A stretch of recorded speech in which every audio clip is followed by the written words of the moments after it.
Hey guys, VeryCrudelyYours here with my first review for DVDfiends.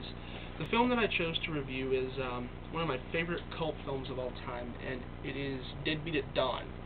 Now I have two versions of the film. The first one, I guess I'll show it first since it was the first release. It's the Synapse release, which is now out of print.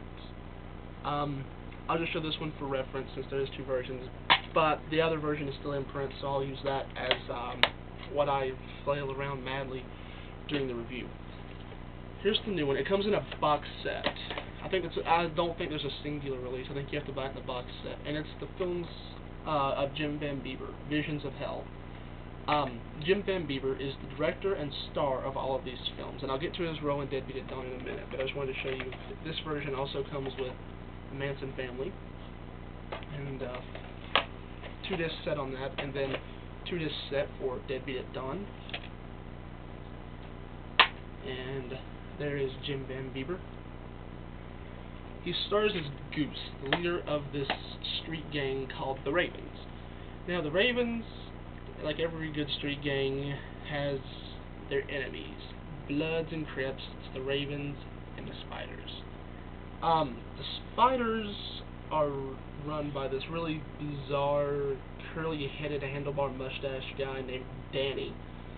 Danny and Goose get in a fight within like the first 5 minutes of the film.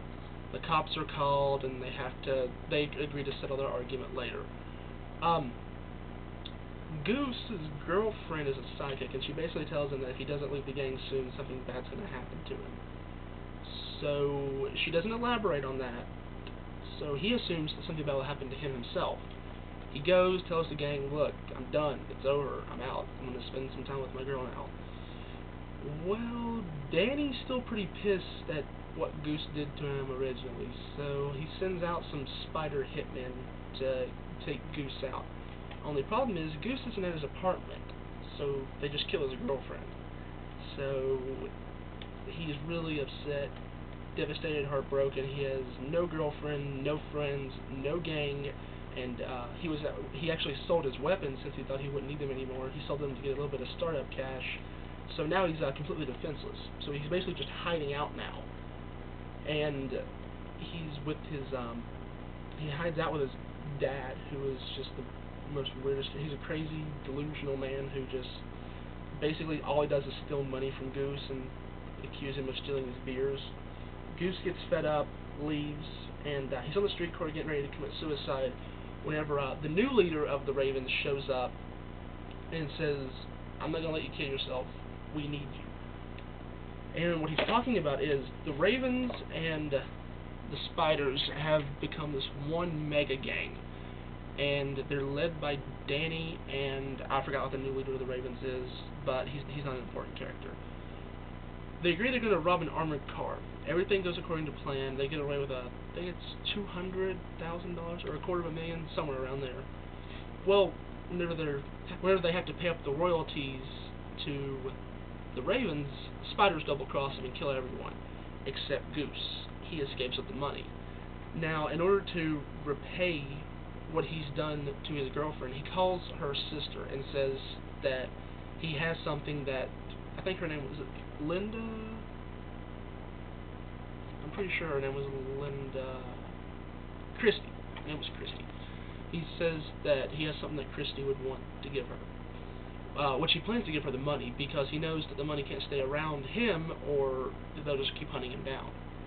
He agrees to meet her at the train tracks, and while he's there, the Spiders throw their last assault at him, and it's probably my favorite action sequence in any film ever. It's amazing, and it has that kind of cheesy feel to it, but at the same time, it's action-packed.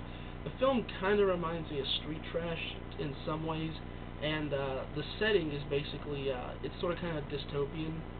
It almost reminds me of a colorized industrial version of Eraserhead, where it actually shows the cities and not just the outskirts. Great film, highly recommend it. And if you look around the internet, you can probably find people that have bought these boxes and just are selling just one disc itself, or one DVD itself, but the box set's definitely worth having, and I think the retail price is $25. It's not really bad. I'm pretty sure it's 25 or 35, which for 4 discs, that's less than $10 a disc. So that's not horrible at all. But I highly recommend it. I love Jim Vanbeeber, one of the greatest directors of all time, and Deadbeat at Dawn is definitely his masterpiece. So check it out.